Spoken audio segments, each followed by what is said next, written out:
नमस्कार दोस्तों, लवकुश आपका दिल से स्वागत करता है। सही कहा है, किसी ने चिंता और चिता में सिर्फ एक बिंदु का फर्क होता है। इस दुनिया में कुछ लोग बेवजह चिंता करते हैं, बिना किसी कारण ही अपने आप को और मन को परेशान करते रहते हैं। चिंता हमें बीमार करते हैं।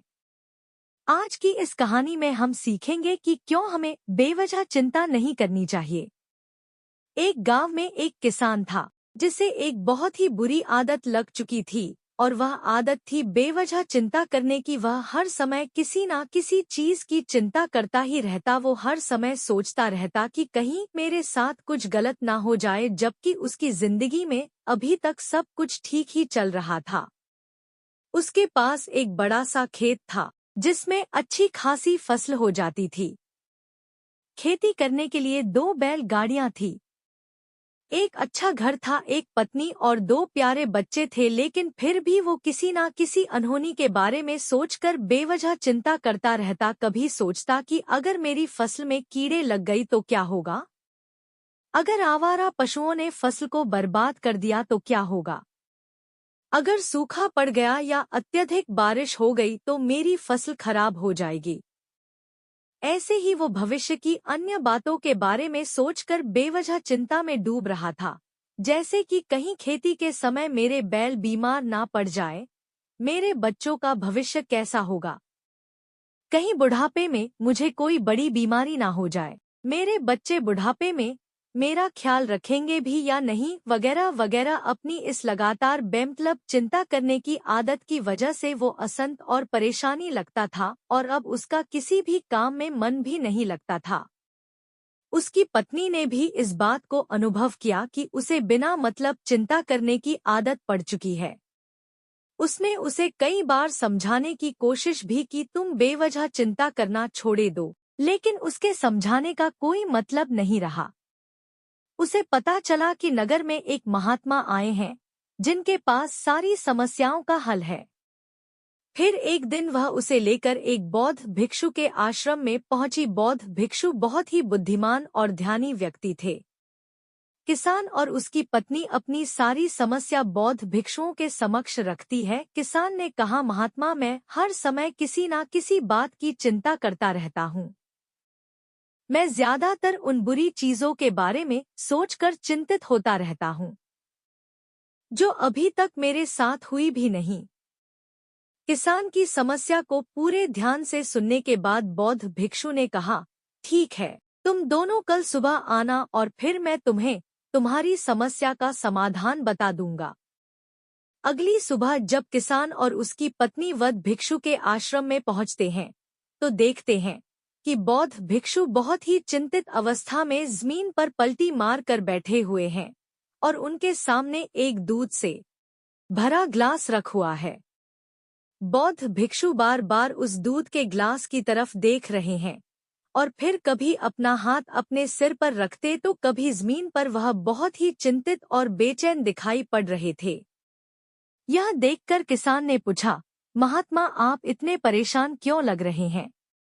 आपके समक्ष दूध रखा है, आप इसे पी क्यों नहीं लेते? महात्मा बोले, मुझे चिंता हो रही है कि कहीं इस दूध को बिल्ली न पी जाए, या फिर मैं कहीं जाऊं और तो क्या पता, या दूध कहीं गिर जाए। मैं दूध को पीना तो चाहता हूँ, लेकिन मेरा भी मन नहीं है। मैं तो यही सोच रहा हूँ कि अगर यह दूध खराब हो गया या कोई गंदी चीज इस पर बच गया तो फिर क्या होगा। इतना सुनकर किसान जोर जोर से हंसने लगा।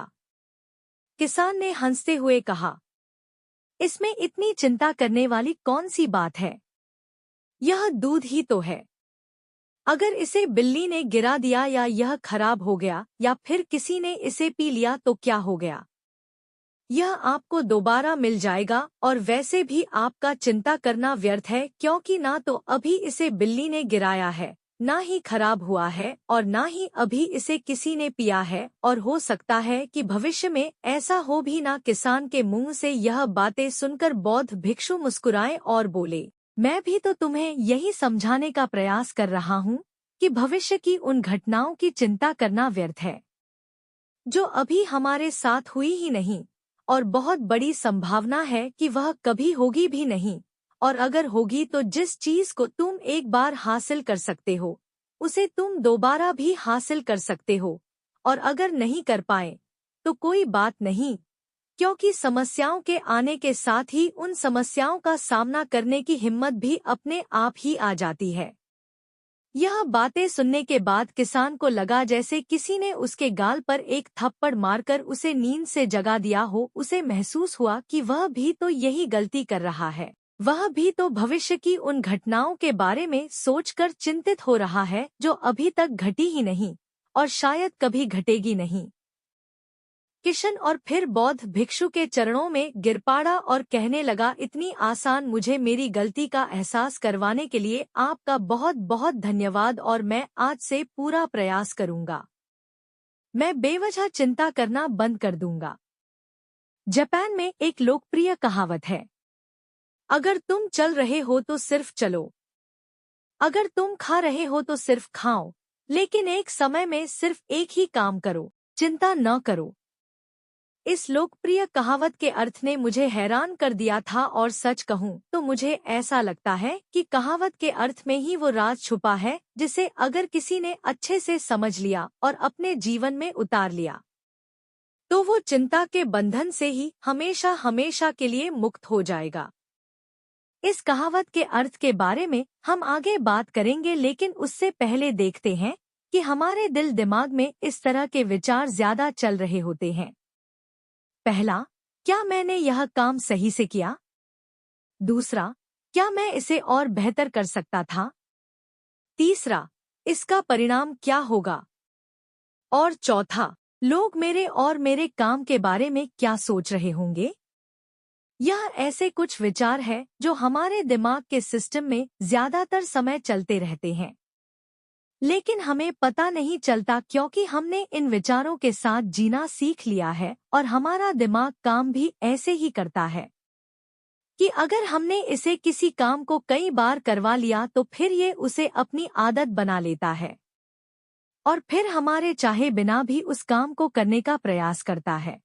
शुरुआत में तो हम किसी भी काम को अपनी इच्छा से पूरे होशो हवास में करते हैं, लेकिन बाद में वो हमारी आदत बन जाता है और फिर हम बस बेहोशी की हालत में बिना सोचे समझे उस काम को करते चले जाते हैं।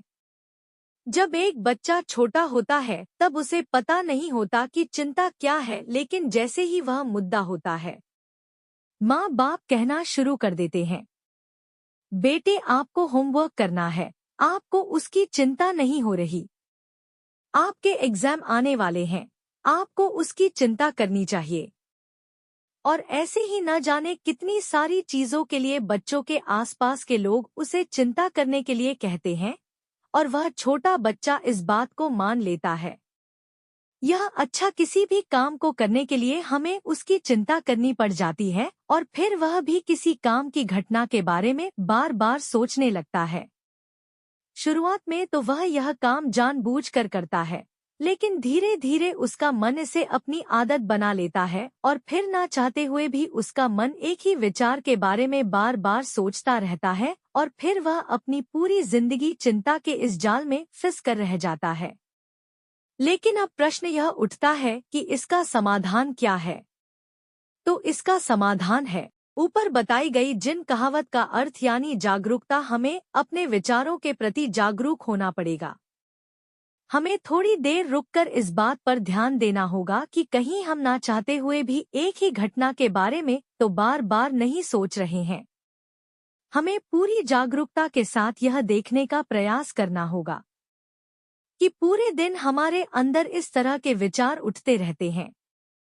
अब आप पूछ सकते हैं, केवल जागरूकता क्या करेगी? मैं कहता हूँ यह काफी है, यह मन को शांत करने के लिए पर्याप्त है।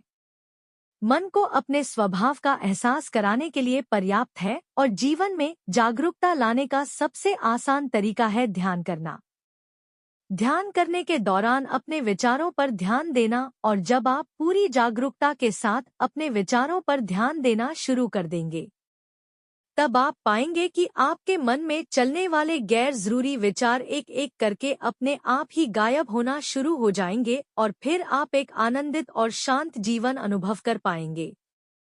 बाकी अगर ये कहानी आपको अच्छी लगी हो तो इस स्टोरी को अपने दोस्तों को जरूर शेयर करें और ऐसी कहानी सुनने के लिए इंडियन स्टोरी यूट्यूब चैनल को सब्सक्राइब करें। तब तक मिलते हैं हम आपसे ऐसी ही एक और प्रेरणादायक कहानी के साथ अगले दिन। धन्यवाद।